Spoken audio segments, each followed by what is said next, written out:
Hello दोस्तों, क्या आपने कभी महसूस किया है कि आपका दिमाग एक समय में हजारों चीजों के बारे में सोच रहा होता है?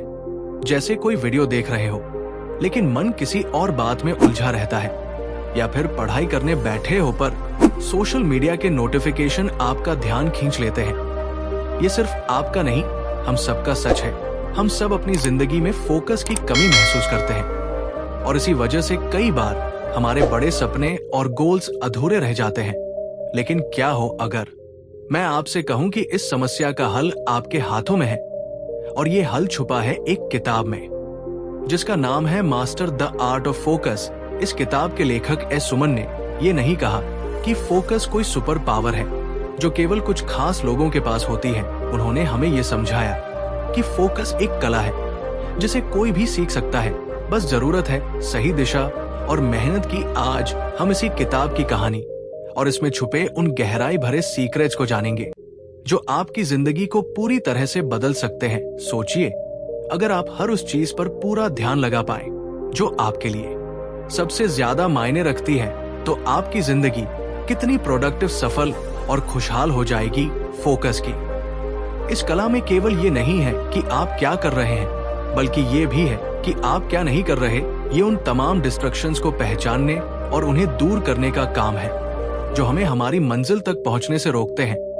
ये कला हमें सिखाती है कि कैसे अपने दिमाग को ट्रेन करें ताकि वो केवल उसी पर ध्यान लगाए जो हमारी जिंदगी में सबसे ज्यादा महत्वपूर्ण है। आप सोच रहे होंगे कि ये कैसे मुमकिन है। इस सुमन ने बड़े ही आसान और प्रैक्टिकल तरीकों से हमें ये समझाया है। उन्होंने इस किताब में उदाहरणों, वैज्ञानिक तथ्यों और अपनी खुद की अनुभवों के जरिए ये साबित किया है कि फोकस का सीधा ताल्लुक हमारी आदतों, हमारे आसपास के माहौल और हमारी सोचने की प्रक्रिया से है। दोस्तों, ये वीडियो सिर्फ एक किताब का सार नहीं है, बल्कि ये आपकी जिंदगी का वो टर्निंग पॉइंट बन सकता है जिसका आप लंबे समय से इंतजार कर रहे थे। अगर आप भी चाहते हैं कि आपका ध्यान हर उस चीज पर टिके जो आपके सपनों को सच कर सकती है, तो इस वीडियो को अंत तक जरूर देखिए। आइए मिलकर इस अद्भुत यात्रा की शुरुआत करते हैं और सीखते हैं कि कैसे हम अपने ध्यान को अपनी सबसे बड़ी ताकत बना सकते हैं। तैयार हो जाइए, क्योंकि ये सफर सिर्फ आपके फोकस को मजबूत नहीं करेगा, बल्कि आपकी जिंदगी को एक नई दिशा देगा। चैप्टर 1, ध्यान की शक्ति, सफलता की कुंजी। कल्पना कीजिए, एक खूबसूरत सुबह है। सूरज की हल्की किरणें आपकी खिड़की पर दस्तक दे रही है।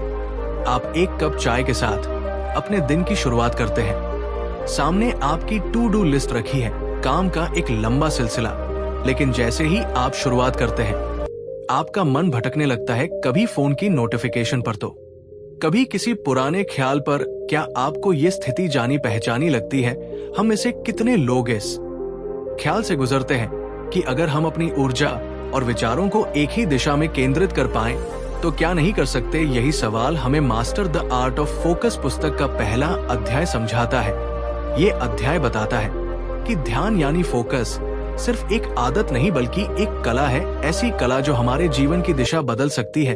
ध्यान की शक्ति को महसूस कीजिए। ये जादुई चाबी आपके भीतर छुपी हुई असीम क्षमताओं का ताला खोलने की क्षमता रखती है। लेकिन ध्यान का मतलब केवल काम पर फोकस करना नहीं है, ये आपके जीवन को सही दिशा देने का माध्यम है। जब हम अपने ध्यान को नियंत्रित करना सीख जाते हैं, तो हमारे भीतर की अनिश्चितता और डर खुद बखुदा लेखक एक दिलचस्प कहानी के जरिए समझाते हैं कि ध्यान असल में काम कैसे करता है। उन्होंने एक तीरंदाज का उदाहरण दिया है। तीरंदाज के लिए सबसे जरूरी क्या है? उसका लक्ष्य। अगर वो बिना लक्ष्य देखे तीर चलाएगा, तो क्या वो निशाने पर लगेगा? बिल्कुल नहीं। लेकिन जब वो अपना पूरा ध्यान और ताकत लक्ष्य पर केंद्रित कर देता है, तो हर बार उसका निशाना सटीक होता है। हम सब उस तीरंदाज की तरह हैं। हमारे पास सब अपने और लक्ष्य तो है, लेकिन क्या हम पूरी ऊर्जा और ध्यान से उनकी ओर बढ़ रहे हैं? शायद नहीं, क्योंकि हमारा मन ठीक एक चंचल बच्चे की तरह हर पल हमें किसी नई दिशा में खींच लेता है। आज की दुनिया में हमारा ध्यान हर तरफ बांटने की कोशिश की जाती है। सोशल मीडिया का आकर्षण, ईमेल के लगातार बजते अलर्ट और जीवन की अनगिनत जिम्मेदारियां हमें उलझा देती हैं। लेकिन सच्चाई यह है कि असली सफलता इन सबको पीछे छोड़कर अपने लक्ष्य पर ध्यान केंद्रित करने में है। जब हम अपने मन को केंद्रित करना सीख लेते हैं तो ना केवल बाहरी बल्कि आंतरिक शांति भी मिलती है। लेखक कहते हैं कि ध्यान केवल सफलता का माध्यम नहीं है, ये आत्मा की गहराई को समझने का रास्ता भी है। ध्यान को मजबूत करने का पहला कदम है खुद को समझना, ये जानना कि आपके लिए सबसे महत्वपूर्ण क्या है। जैसे ही ये समझ विकसित होती है, ध्यान अपने आप बढ़ने लगता है।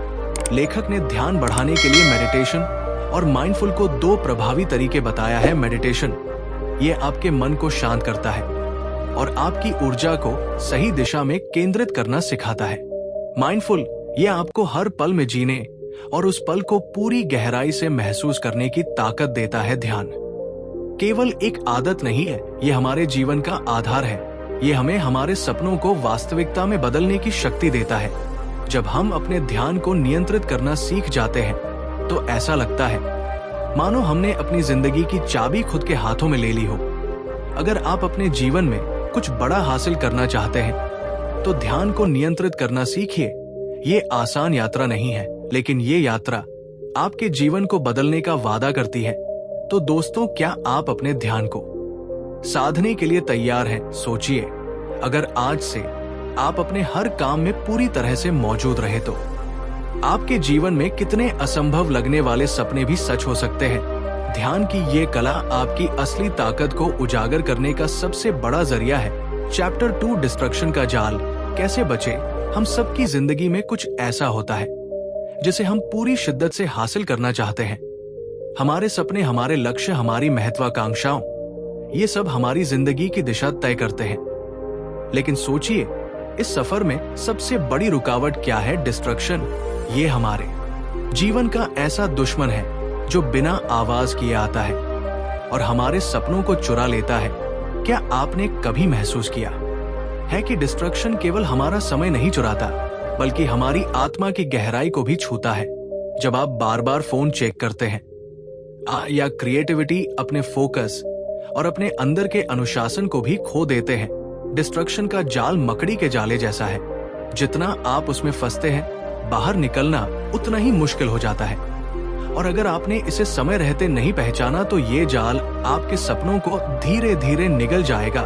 डिस्ट्रक्शन का सबसे बड़ा कारण है हमारा माइंडसेट। हमारा दिमाग हमेशा आसान और आरामदायक चीजों की ओर भागता है।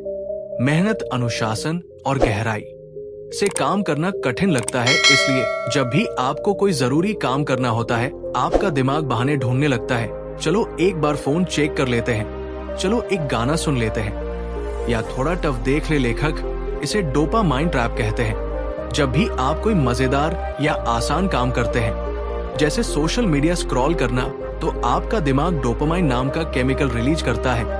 ये आपको अच्छा महसूस कराता है, लेकिन ये खुशी कुछ पलों की होती है, फिर आपको और ज्यादा डोपामाइन की चाह होती है। यही वजह है कि हम बार बार फोन उठाते हैं।